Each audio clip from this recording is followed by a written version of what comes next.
Hello મિત્રો, આજે હું તમને બતાવીશ સાઇન SP125 જેના કમ્પ્લીટ રિવ્યૂ સેકન્ડ સર્વિસ આજે કરાવેલી છે. અત્યાર સુધી જે ચલાવેલું છે એમાં મારો એક્સપિરિયન્સ, એમાં જે પ્રોબ્લેમ થાય છે અને એમાં જે માઇલેજ આવે છે એ બધી ડિટેલ્સ તમને આ વિડીયોમાં હું જણાવીશ.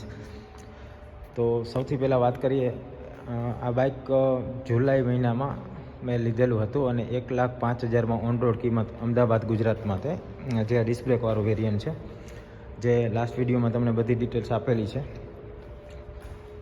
હવે તમને જણાવી દઉં છું, આજે સેકન્ડ સર્વિસ કરેલી છે. 6 મહિના જેવું એપ્રોક્સ થવા આવેલું છે. ફર્સ્ટ સર્વિસ 1 મહિનાની અંદર કરવાની હોય છે, 1 મહિનો કમ્પ્લીટ થાય ત્યારે, અને 1000 કિલોમીટર બેમાંથી જે વહેલા આવે. અને સેકન્ડ સર્વિસ 5,000 થી 5,500 કિલોમીટર રનિંગ થાય અથવા તો 6 મહિના, ટોટલ 6 મહિના થાય ત્યાં સુધીમાં કરાવવાની હોય છે. એટલે મારે ટાઈમ થઈ ગયેલો અને કિલોમીટર બાકી હતા, 4,000 જેવું સમથિંગ ચાલેલી છે. હવે સૌથી પહેલાં વાત કરીએ માઇલેજની. બધા માટે ઇમ્પોર્ટન્ટ હોય છે માઇલેજ. ક્યારે પણ આપણે બાઇક લેતા હોય ત્યારે આપણે સ્ટાઇલ બરાબર છે, દેખાવમાં સારું છે, લુક સારો છે, એની સાથે સાથે ઇમ્પોર્ટન્ટ માઇલેજ હોય છે. માઇલેજ ઓછી આવતી હોય તો આપણે પ્રિફર કરતા નથી. એટલે તમને બતાવી દઉં કે ડિસ્પ્લેમાં અત્યારે માઇલેજ જે બતાવે છે, ટોટલ 3,399 કિલોમીટર ચાલેલી છે અને સેકન્ડ સર્વિસ આજે કરેલી છે.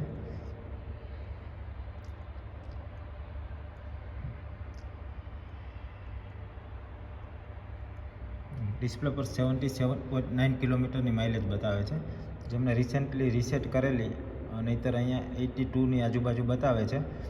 અને એકચ્યુઅલ માઇલેજ 75 કિલોમીટરની આવેલી છે. એ રીતના ચેક કરેલું છે. 1,000 રૂપિયાના પેટ્રોલ, પાવર પેટ્રોલમાં 10.5 લીટર પેટ્રોલ આવેલું. એમાં 750 કિલોમીટર ચાલેલી, એટલે એપ્રોક્સ 75+ માઇલેજ આવે છે. અને વધારે રનિંગ મારું હાઈવે પરનું રહે છે. 1 કિલોમીટર જેવું સિટી છે અને બાકીના 10-12 કિલોમીટર હાઈવે પર હોય છે. અને ડેઇલીનું 25 થી 30 કિલોમીટર જેવું અપડાઉન કરવાનું હોય છે. એટલે માઇલેજમાં બેસ્ટ છે બધી રીતે, અને લુક પણ સારો આવે છે. એટલે જો તમે નવું બાઇક લેવાનું વિચારતા હોય તો SP125 લેવામાં કોઈ પ્રોબ્લેમ નથી, કેમ કે અત્યારે BS6 ફેઝ 2 છે. આજે મારે લીધેલું છે E20 OBD2 છે, મતલબ ફેઝ 2 BS6માં આવી ગયેલું છે. એનાથી માઇલેજમાં ઘણો વધારો થઈ ગયેલો છે. કંપનીવાળા 65નું માઇલેજ ક્લેમ કરે છે, બટ એનાથી પણ વધારે આવે છે. જે જૂના સાઇનમાં 55નું કંપનીવાળા ક્લેમ કરતા હતા, અને એમાં એ થોડું પણ જૂનું થાય, 1-2 વર્ષ ચલાવો એટલે 50ની અંદર 48-50ની આજુબાજુ માઇલેજ આવતું હોય છે. બટ આ બાઇકમાં અત્યાર સુધી ઇન્ક્રીઝ થયું છે માઇલેજ, ઓછું નથી થયું પ્રોપર રીતે ચલાવીએ તો. અને બીજું એ છે કે આમાં કોઈ પણ જાતની બીજી તકલીફ નથી. બેલેન્સિંગને બધું સારું આવે છે. તકલીફ ખાલી એક ગિયરમાં આવે છે. ગિયર ફર્સ્ટ ગિયર છે નીચેની સાઈડ છે, અને પછી સેકન્ડ ગિયર ઉપરની સાઈડ છે. ગિયરમાં તકલીફ એવી આવે છે કે જ્યારે ગિયર ડાઉન કરતા હોય ત્યારે થોડું પ્રેસ કરીએ ત્યારે, અત્યારે જોઈ શકો છો ડિસ્પ્લેમાં ડેશ આવી ગયો છે. ગિયરનો જે નંબર બતાવવો જોઈએ, second number, first, second, dash આવી જાય છે. મતલબ એ વચ્ચેનો 2 અને 3ની વચ્ચે અથવા 3 ને 4ની વચ્ચે જોશથી પ્રેસ ના કરીએ, અત્યારે બાઇક બંધ છે એટલે વધારે તકલીફ પડે છે. પણ જો ગિયર ડાઉન કરવામાં જોશથી પ્રેસ કરવું પડે છે, જોરથી. થોડું તમે પ્રેસ કરો તો બંનેની વચ્ચેનો જે ડેશ હોય છે એ રીતના વચ્ચેનું આવી જાય છે. એટલે એ એક થોડી તકલીફ છે કે ઇઝીલી તમે ગિયર ડાઉન કરવામાં થોડું પ્રેસ કરી દો તો ના ચાલે, થોડું વધારે પ્રેસ કરવું પડે છે. અને સેકન્ડ ગિયરમાંથી જ્યારે ન્યુટ્રલમાં જવું હોય ત્યારે પણ ઘણી વખત એવું થાય છે કે ન્યુટ્રલમાં જવાને બદલે ફર્સ્ટ ગિયર આવી જાય, અને ફર્સ્ટમાંથી ન્યુટ્રલ જવામાં સેકન્ડ આવી જાય, એવું થતું હોય છે. પણ એ તો પ્રોબ્લેમ ના આવે, આપણે ફર્સ્ટ ગિયર આવી જાય તો બાઇક મૂકી દઈએ અને જ્યારે ચાલુ કરીએ ત્યારે ક્લચ દબાવી અને સેલ્ફ લગાવીને તરત નીકળી શકીએ.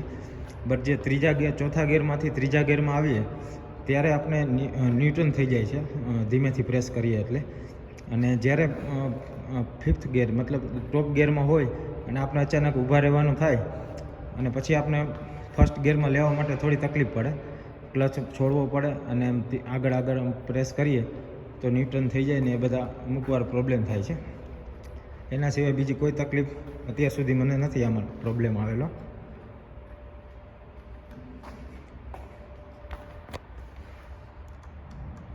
અને તમને ખ્યાલ જ હશે કે જે આ SP125 છે એમાં ડિજિટલ સ્પીડોમીટર આવે છે ફૂલ્લી, અને LED હેડલાઇટ આપે છે લો અને હાઈ બંને બીમ માટે.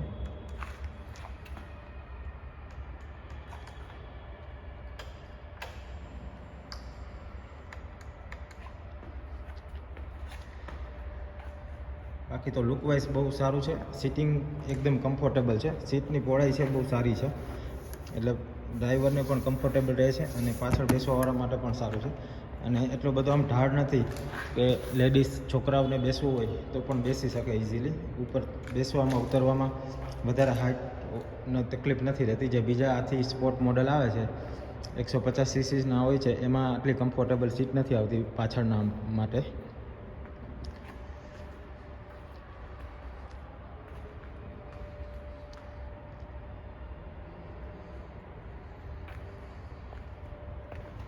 એટલે લોંગ ટાઈમનું વિચારીને 125 SP છે એ લેવામાં કોઈ પ્રોબ્લેમ નથી.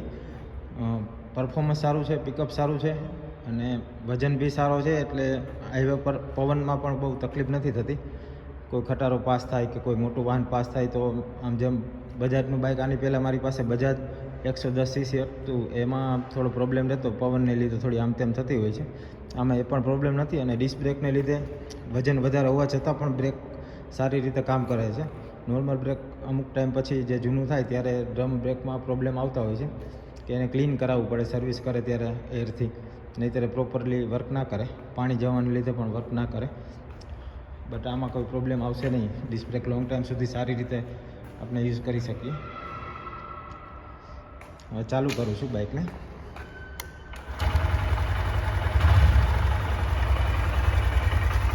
આનો જે અવાજ છે એન્જિનનો એ થોડો વધારે લાગશે, કેમ કે આ BS6થી જે કાર્બેટર નથી આવતા એને લીધે થોડો અવાજ વધી ગયો છે. પહેલાંના બાઇક કરતાં અત્યારના બધા બાઇકમાં થોડો અવાજ નોઇઝ વધારે આવશે.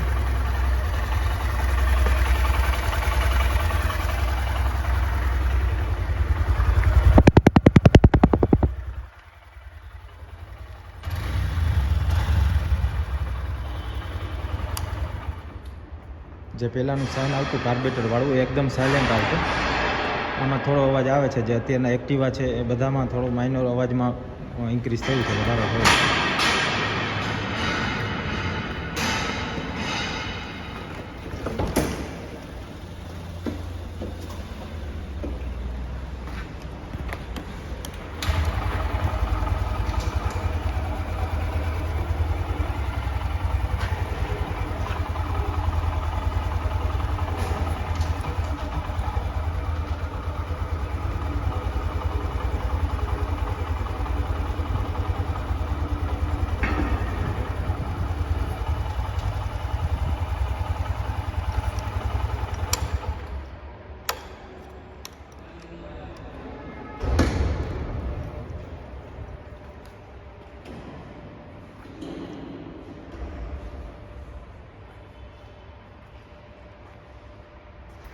મેં આગળના વિડીયોમાં બધું ડિસ્પ્લેમાં બતાવેલું, બટ ફરીથી બતાવી દઉં છું. ડિસ્પ્લેમાં જે આવે છે ફેસિલિટીઝ, લેફ્ટ સાઈડમાં છે એ ફ્યુલ માટેનું છે.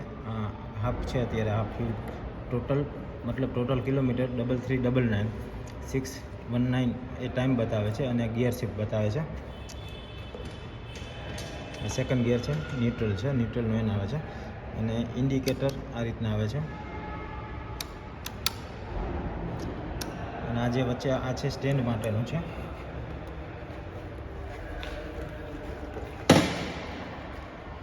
સ્ટેન્ડ હોય ત્યાં સુધી આપણે સ્ટાર્ટ કરી શકીએ બાઇકને, બટ ગિયરમાં નાખીએ એટલે ઓટોમેટિક બંધ થઈ જાય. ગિયરમાં સ્ટાર્ટ ના કરી શકીએ.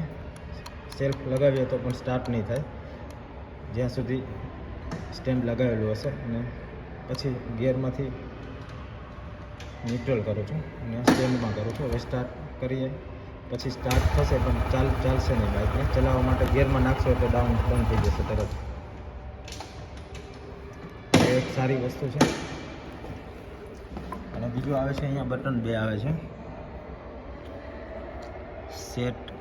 અહીંયા બટન પ્રેસ કરું લેફ્ટ સાઈડનું એટલે ચેન્જ થશે. ટ્રીપ આવશે. Trip 1 167 kilometre. ટ્રીપ 2 જે 4 વ્હીલમાં બધામાં ટ્રીપ આવતી હોય છે, કિલોમીટર આપણે ચેક કરવા હોય, માઇલેજ આપણે સેટ ચેક કરાવ્યું હોય કે આટલાનું પેટ્રોલ આટલું હતું ત્યારે નાખેલું હતું અથવા ડાઉન થયું ત્યારે, પછી ટોટલ કેટલી ચલાવેલી છે એના ઉપરથી આપણે આઈડિયા આવી શકે ટ્રીપ A and B. પછી આ રન ટાઈમ માઇલેજ બતાવે છે. જ્યારે ચાલતું હોય બાઇક ત્યારે માઇલેજ તમે કઈ રીતે ચલાવો છો એ રન ટાઈમ બતાવે છે, પ્લસ માઇનસ થતું રહેતું હોય છે. ફર્સ્ટ, સેકન્ડ, થર્ડ ગિયરમાં ચાલતું હોય તો ઓછું માઇલેજ બતાવે, ફિફ્થ ગિયરમાં પ્રોપર રીતે ચાલતું હોય તો વધારે બતાવે છે. અને આ છે ટોટલ એવરેજ, કે તમે ટ્રીપ એમાં રીસેટ કરો ત્યારથી અત્યાર સુધીની એવરેજ. જેમ કે આજે પેટ્રોલ પુરાવ્યું, 10 દિવસ ચલાવ્યું તો એક ચલાવવાની મેથડ પ્રમાણે કેટલી એવરેજ આવે છે એ બતાવે છે. અને આ છે રેન્જ, કિલોમીટર રેન્જ. આમાં જે પેટ્રોલ છે અત્યારે એમાં આટલા કિલોમીટર ચાલશે, 428 કિલોમીટર. આ એપ્રોક્સ બતાવે છે. તમારે ચલાવો છો કઈ રીતે એના બેઝ ઉપર ડિપેન્ડ કરે છે.